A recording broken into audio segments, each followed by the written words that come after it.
Hi friends, പുതിയൊരു വീഡിയോയിലേക്ക് സ്വാഗതം.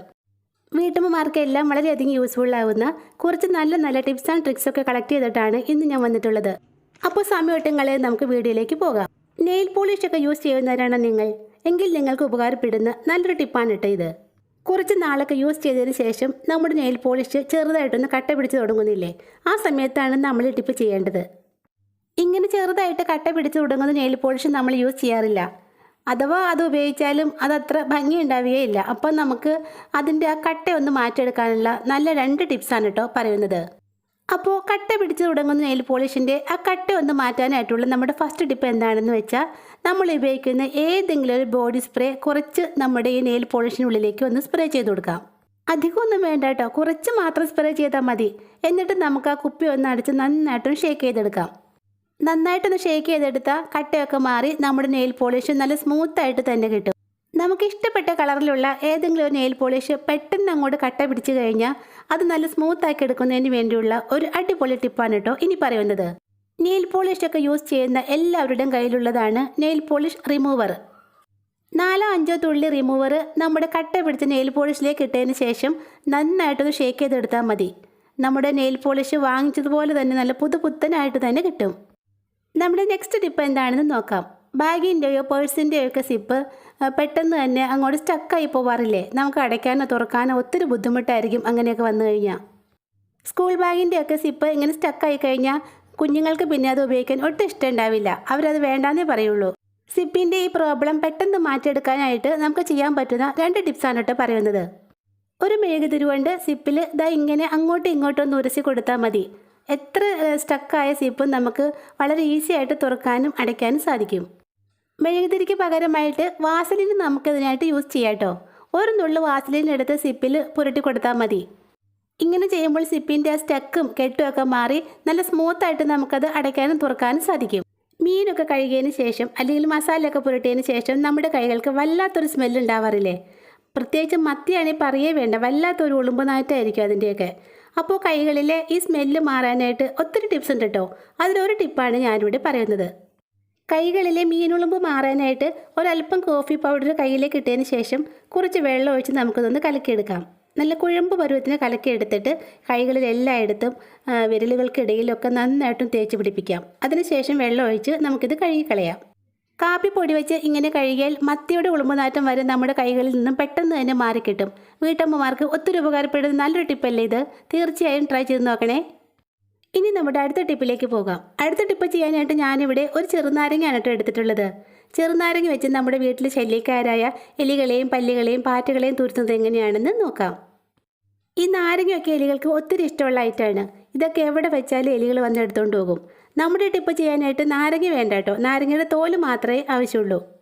നമ്മുടെ ടിപ്പ് ചെയ്യാനായിട്ട് നാരങ്ങയുടെ ഫ്ലേവർ മാത്രമേ ആവശ്യമുള്ളൂ. അതിനുവേണ്ടി നമുക്ക് ആ നാരങ്ങയുടെ തോല് മാത്രം ഒന്ന് ഗ്രേറ്റ് ചെയ്തെടുക്കാം. ഞാനിവിടെ നാരങ്ങയുടെ തോല് നന്നായിട്ട് ഗ്രേറ്റ് ചെയ്തെടുത്തിട്ടുണ്ട്. ഇനി നമുക്ക് നല്ല എരിവുള്ള ഒരു പച്ചമുളക് വേണം. പിന്നെ പച്ചമുളകിന് പകരമായിട്ട് നിങ്ങൾക്ക് വേണമെങ്കിൽ ഒരല്പം മുളക് പൊടി എടുത്താലും മതി കേട്ടോ. പച്ചമുളക് നല്ല പൊടിയായിട്ട് തന്നെ മുറിച്ചെടുത്തതിന് ശേഷം നമുക്കിതിലേക്ക് 1 സ്പൂൺ ബേക്കിംഗ് സോഡ ചേർത്ത് കൊടുക്കാം. ഗ്രേറ്റ് ചെയ്തെടുത്ത നാരങ്ങ തോലും പൊടിയായി എരിഞ്ഞെടുത്ത പച്ചമുളകും നമ്മുടെ ബേക്കിംഗ് സോഡയും ചേർത്ത് നന്നായിട്ടൊന്ന് ഇളക്കി മിക്സാക്കി എടുക്കാം. എലികളെ നമ്മുടെ മിക്സിലേക്കൊന്ന് ആകർഷിക്കുന്നതിന് വേണ്ടി ഒരു ഉരുളക്കിഴങ്ങാണ് കേട്ടോ ഞാൻ എടുത്തിട്ടുള്ളത്. ഇത് മുഴുവനായിട്ടൊന്നും വേണ്ട, ഇത് മുറിച്ച് ഇതിൻ്റെ പകുതി മാത്രമാണ് നമുക്കിവിടെ ആവശ്യമുള്ളത്. പിന്നെ ഉരുളക്കിഴങ്ങിന് പകരമായിട്ട് ഒരു കഷ്ണം മരിച്ചീൻ്റെ എടുത്താലും മതി. മുറിച്ചെടുത്ത ഉരുളക്കിഴങ്ങിൻ്റെ ഉള്ളിലെ ഫ്ലഷ് ഇതുപോലെ ഒരു സ്പൂണിൻ്റെ അറ്റം കൊണ്ട് നമുക്കൊന്ന് തുരന്ന് മാറ്റാം. ഇത് തുരന്ന് ഒരു കുഴി പോലെ ആക്കിയെടുക്കണം. ഉരുളക്കിഴങ്ങിൻ്റെയൊക്കെ സ്മെല്ല് എലികൾക്ക് ഒത്തിരി ഇഷ്ടമുള്ളതാണ്.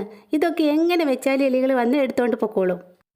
ഞാനിവിടെ പൊട്ടറ്റോയുടെ ഉള്ളിലെ ഫ്ലഷൊക്കെ മാറ്റി നല്ല കുഴിച്ചെടുത്തിട്ടുണ്ട്. ഇനി നമ്മുടെ ആ മിക്സില്ലേ അതെടുത്ത് നമുക്ക് ഈ കുഴിയിലേക്ക് ഇട്ടൊന്ന് ഫില്ലാക്കി കൊടുക്കാം.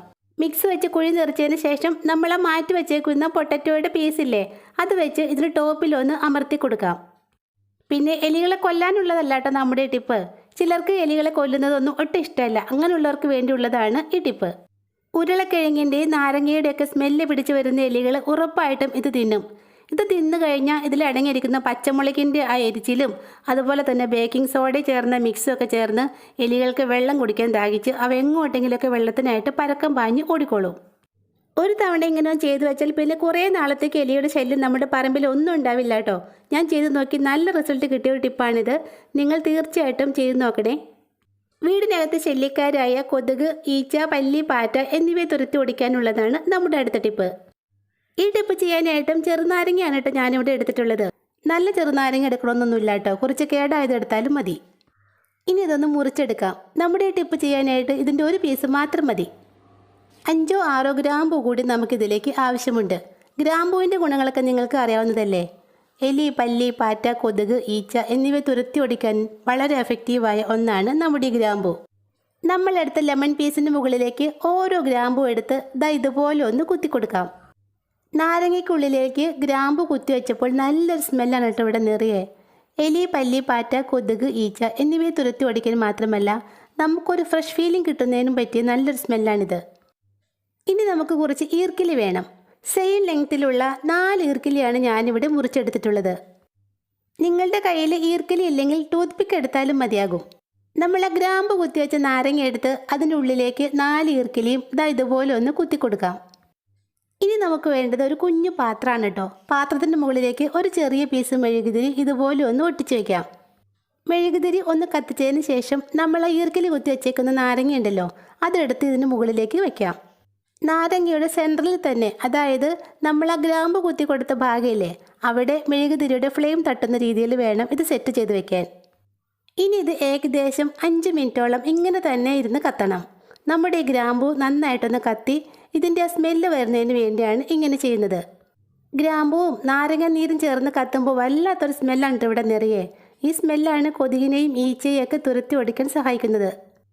ഇതിങ്ങനെ തന്നെ വെച്ച് കത്തിക്കണം നിർബന്ധമൊന്നുമില്ല കേട്ടോ. നാരങ്ങയുടെ ഗ്രാമ്പ് കുത്താത്ത ഭാഗമില്ലേ, അവിടെ ഒരു പപ്പട കമ്പിയോ മറ്റോ വെച്ച് ഒന്ന് കുത്തിയതിന് ശേഷം നമുക്കിത് സ്റ്റവിൽ വെച്ചും കത്തിക്കാവുന്നതാണ്. പക്ഷേ അങ്ങനെ ചെയ്യുമ്പോൾ നമ്മുടെ ഗ്യാസ് ഒത്തിരി നഷ്ടമാവില്ലേ, അതുകൊണ്ടാണ് കേട്ടോ ഇങ്ങനെ ചെയ്യുന്നത്. ഏകദേശം 5 മിനിറ്റോളം കത്തിയതിന് ശേഷം നമുക്കിതൊന്ന് എടുത്തു നോക്കാം. കണ്ടോ, നാരങ്ങയും ഗ്രാമ്പും ഒക്കെ നന്നായിട്ട് തന്നെ കത്തി വന്നിട്ടുണ്ട്. നല്ലൊരു സ്മെല്ലാണ് ഇവിടെ നിറയെ. പല്ലിയുടെയും പാറ്റയുടെയും ഒക്കെ ശല്യമുള്ള സ്ഥലത്ത് നമുക്കിതൊന്ന് വെക്കാം. എനിക്കിവിടെ ഗ്യാസ് സ്റ്റവിൻ്റെ അടിഭാഗത്താണ് പല്ലിയുടെയും പാറ്റയുടെയും ഒക്കെ ശല്യം കൂടുതലായിട്ടുള്ളത്. ഞാൻ അവിടെയാണ് കേട്ടോ നമ്മുടെ നാരങ്ങ പീസ് വയ്ക്കുന്നത്. ഇതിൻ്റെ സ്മെല്ലുള്ളത് കൊണ്ട് പല്ലിയും പാറ്റയും ഒന്നും ആ പരിസരത്തേക്ക് പോലും അടുക്കില്ല കേട്ടോ. അത്രയ്ക്ക് എഫക്റ്റീവാണ് നമ്മുടെ മരുന്ന്. രാത്രിയിൽ കറണ്ടൊക്കെ പോകുന്ന സമയത്ത് കൊതുകിൻ്റെ ശല്യം വളരെ കൂടുതലായിരിക്കുമല്ലോ. അപ്പോൾ ആ സമയത്ത് നാരങ്ങയും ഗ്രാമ്പും ഒക്കെ വെച്ച് ഇങ്ങനെയൊന്ന് ചെയ്ത് നമ്മുടെ കട്ടിലിനടിയിൽ വെച്ചാൽ കട്ടിലിനടിയിൽ ഒളിച്ചിരിക്കുന്ന കൊതുകെല്ലാം നിമിഷ നേരം കൊണ്ട് പുറത്തേക്ക് പറന്നു പൊക്കോളും. മാത്രമല്ല ഇതിൻ്റെ സ്മെല്ല് തീരുന്നത് വരെ ഒരൊറ്റ കൊതുക് പോലും നമ്മുടെ റൂമിനകത്തേക്ക് പിന്നീട് പ്രവേശിക്കില്ല. അപ്പോൾ ഇന്നത്തെ ടിപ്സിൽ ഏതെങ്കിലും ഒന്ന് നിങ്ങൾക്ക് യൂസ്ഫുള്ളായി തോന്നുവാണെങ്കിൽ മറക്കാതെ ഈ ചാനൽ ഒന്ന് സബ്സ്ക്രൈബ് ചെയ്തേക്കണേ. താങ്ക്